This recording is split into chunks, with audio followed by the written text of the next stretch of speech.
کچھ لوگ یہ بعض اوقات سوچتے ہوں گے کہ FGRF کیوں، دعوت اسلامی کیوں؟ امداد تو کسی کو بھی دی جا سکتی ہے، ہم یہ بھی نہیں کہتے صرف ہمیں دیں، لیکن میں آج آپ کو ایک اسپیشلٹی بتاتا ہوں. دو چیزیں بڑی اہم ہوتی ہیں، ضرورت مند تک پہنچنا اور مجھے پہنچنے کا اس ضرورت مند کی مدد کرنے کا ثواب ملنا، میں جس نیت سے کر رہا ہوں. اچھا، ضرورت مند تک کیسے پہنچیں؟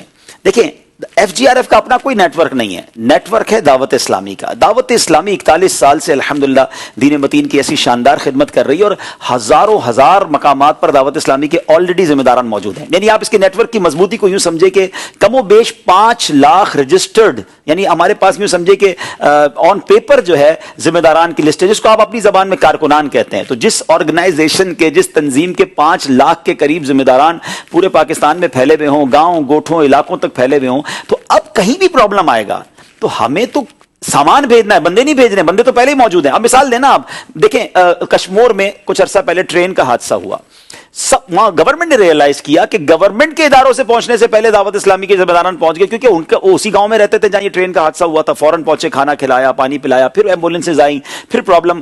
مری کے اندر کیا ہوا؟ جب خطرناک برف باری ہوئی تو وہاں ہمارا اپنا مرکز موجود ہے، ہمیں نہیں بھیجنا پڑا کسی کو. مری کے ذمہ داران فوراً پہنچے، انہوں نے امداد شروع کر دی. تو رائٹ اوے فوری طور پہ امداد کرنا دعوت اسلامی FGRF کے لیے بڑا آسان ہے، کیونکہ لوگ وہاں نارملی موجود ہوتے ہیں. دوسرا فائدہ یہ ہو گیا کہ جو علاقے کا ہوتا ہے نا، اس کو علاقے کے پرابلمز پتا ہوتے ہیں، اس کو یہ پتا ہوتا ہے کہ بھئی کون ضرورت مند ہے. محلے میں ہی رہتا ہے، اس کے گاؤں میں اگر 40 گھر تھے، وہ 40 گھر کی ہمیں لسٹ دے سکتا ہے. ہر نئے جانے والے کو کیسے پتا چلے گا کون ضرورت مند ہے؟ بعضوں کا ضرورت مند رہ جاتا ہے، باقیوں کو دے دیتے ہیں. ایک یہ زبردست فائدہ ہو گیا، نیٹ ورک مضبوط. دوسرا FGRF کا میں آپ کو فائدہ بتاؤں کہ ہمارے علماء کرام، مفتیان کرام سے پوچھ کر، کیونکہ آپ کا چندہ آپ کی امانت ہے ہمارے پاس. ہمارے بزرگوں نے، ہمارے پیر و مرشد نے ہمیں تربیت دی ہے کہ لوگ آپ کو چندہ دے رہے ہیں تو اب اس کے بعد آپ کی ذمہ داری بڑھ جاتی ہے، اور خاص طور پہ زکوٰۃ کے تو اور سمجھے کہ اس کی پابندیاں ہیں نا. نگران شورا کا ایک جملہ عرض کروں، معذرت میں آپ کی بات میں مخل ہو گیا.